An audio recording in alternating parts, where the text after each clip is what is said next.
Your InfoSec name is just Fink. Is that the PC version for Twitter, or is that your? I mean, that's not a really good. So That's not the a really good OPSEC name. If you're FTPing and you've compromised somebody, do you put the password as Fink? so I my Twitter handle is secfink. Um, when I was doing pen testing, I actually did drop breadcrumbs everywhere. Even my host name was try to. So yeah, I was there. I was on their network, and if they were paying attention, they could potentially see me. We glitched out for a second. Your host name was what? That's Fink. That's Fink. So yeah, That was it. you're just telling everybody this is me and this is where I'm at. Yeah, I was totally loud and proud, right? Like, if you can find me and catch me, then catch me if you can. Gotcha. What's the first SAINTCON you ever went to?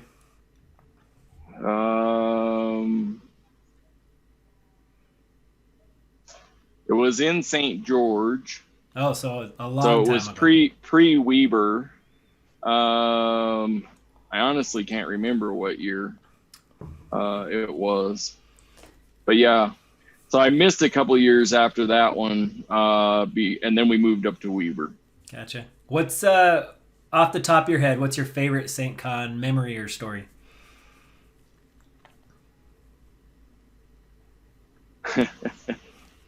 So Jupiter might not remember this, or might still be mad at me for this, but he was giving a talk and said that we had to secure all 65,535 ports. And I raised my hand and I said, "What about UDP, bro?" 36 anyway, right? Isn't port 0 port? It is 36, but that you double it, right? Mm-hmm. You're only protecting TCP if you're only paying attention to the first 65,536, and you got to double that number. So yeah, Right. good times. Yep, good times. Is there any story you can share that is no longer wrapped up in an NDA or statute limitations have lapsed from pen testing days? Or you don't have to give company names. Maybe you can meta key it for us.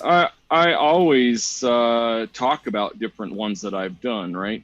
I pen tested an electrical company, and that electrical company felt like their air-gapped network was really the thing, right?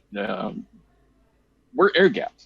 We don't need to do anything. We're air-gapped. You'll never get in. You can't get beyond, these PCs or whatever. It's like, yeah, okay, well, let's try. Let's give it a whirl, right? And so I started with the meter outside my house, and I just started, software-defined radio. Let's find out what frequency it's talking on.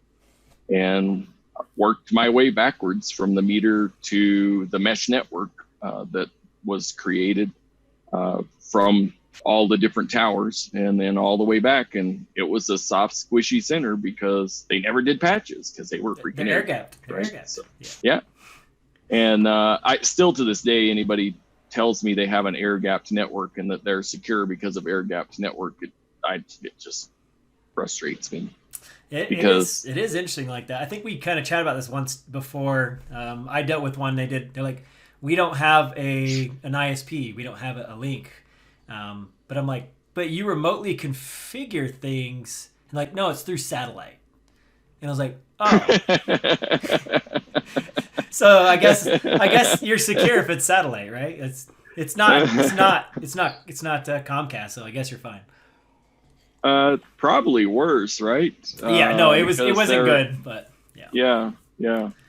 There are all kinds of secret backdoors in satellite. So, a lot of people know you're the architect for the Black Hat NOC. I spent time with you there. What was the year? When did you get involved? What was the story about you getting involved in Black Hat NOC? Was it like, just come join us, or was it? Yeah. Yeah. Yeah. It was just Bart. Bart. He grabbed me and said, "Hey, homie, come with me. Go to Vegas, and you're good at Fortinet AP, so you can spend time doing that."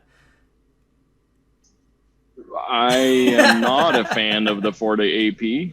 I have used a lot of their products, and that happens to be the only product that I've never sold because it's just not good. It was a rough few years of firmware resetting those. But yeah. So this would have been my 10th Black Hat. So when I first started with Black Hat, we were using Linksys, Socris boards, everything like that. So do you miss those days? I actually, of course, there's always the standard. When you roll open source, you have more control, right? Like, what's there, and we would not have lost control to the vendor or anything like that. But we learned our lesson, and with installing multi-factor authentication, limiting who can make changes, those type things, have a review process, the whole thing, a lot more secure that way. The less work, right? It's totally less work. Like, you joined me one year in my formal living room where we were, updating the firmware on all the switches and everything, and we had them stacked to the ceiling, right? Right. And so it's a lot less work than it used to be. I actually still had those Socris boards in my garage up until recently when I moved out of that house. So I got rid of them then. But we built them actually so secure that I forgot how to get back into the back door. We're basically dead in the water. Nice. You neutering any more goats lately? No. I made her get rid of the goats years and years ago. We never actually neutered them. They were a mess, though. That was not a good time. I just remember some story of you telling us about these goats and rubber bands, and I could not stop laughing for like an hour. I was crying. It was maybe one of the best. I mean, it sounded like a very painful story on your side. The full story's not PG, and I don't know that we could discuss it. But there was a lot of goat stories for sure. Any Corona Coaster projects you're working on right now? So, besides you working 100-hour work weeks that you're doing, besides that, is there anything else you're doing? No, not really. I'm taking a little bit of a break from working on little projects because we've been traveling. So we don't have a house anymore. We're 100% RV. Living the RV life. With the coronavirus, it's been fantastic because we're fully self-contained. We just pull up to the fuel pump, swipe the card, fill up with fuel. We don't go into gas stations. We just pull over in, like, I've stopped in rest stops, abandoned bar, abandoned gas stations, stuff like that, and just pop out, have lunch, move on. So with this mobile life, you could be anywhere right now, but where are you choosing to be? I am choosing to be north of Strawberry Reservoir here in Utah. Utah! You could be anywhere, and you chose Utah. You came from Texas. Texas back to us. Have you seen the heat and the weather and stuff that's going on down there in Texas right now? It's hot here. I can't imagine Arizona and Texas. I feel like it's hot here, but those places are on fire. Like, just ridiculous. Yeah. Go to Montana right now, man. Where can you escape this? It's crazy. Well, we're at 7,800 feet, and it's still 90.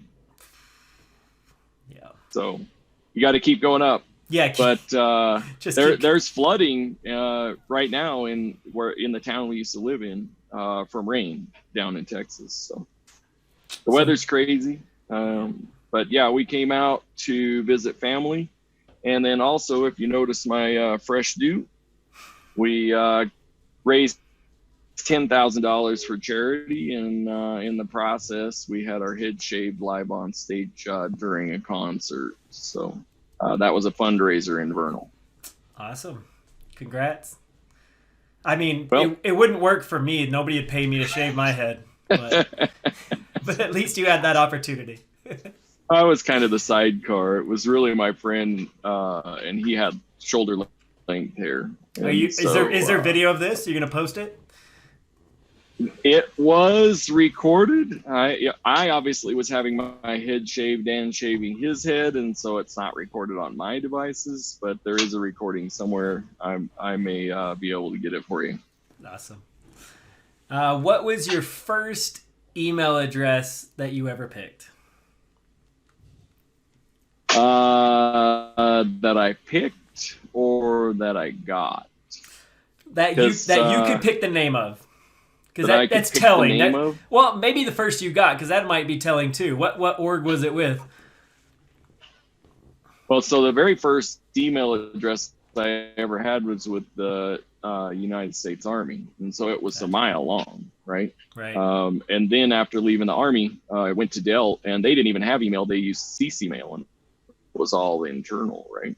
And then eventually they finally did connect it to the internet, and it became an active email address. But I think very first like free email was probably Yahoo. Of course, everybody still keeps, a Hotmail because you got to have your Microsoft account, whatnot. But, do you still have that? Probably Yahoo. Do you still have that Yahoo account? Oh, no. Okay, perfect. No, I've actually oftentimes thought I should go on the dark web and see if I could find the password for it. Log it. I was just curious if you're willing to share, what was the name you picked for that email address? Oh, it was sfink2k@yahoo.com. Okay, so traditional even then. You're just... maybe it's maybe just slightly younger. We all just picked some really crazy names for our first one, so it's pretty telling. But well, I have been Fink pretty much all of my life. Boy Scouts. You were born that way? Yeah, but in Cub Scouts, Boy Scouts, everything, that's all everybody ever called me. And then you just go in the military and it just continues. And right. And you can't hide from that name either, right? Probably shouldn't. It's your last name. You just gotta own your last name. Right. Yeah. So it's all good.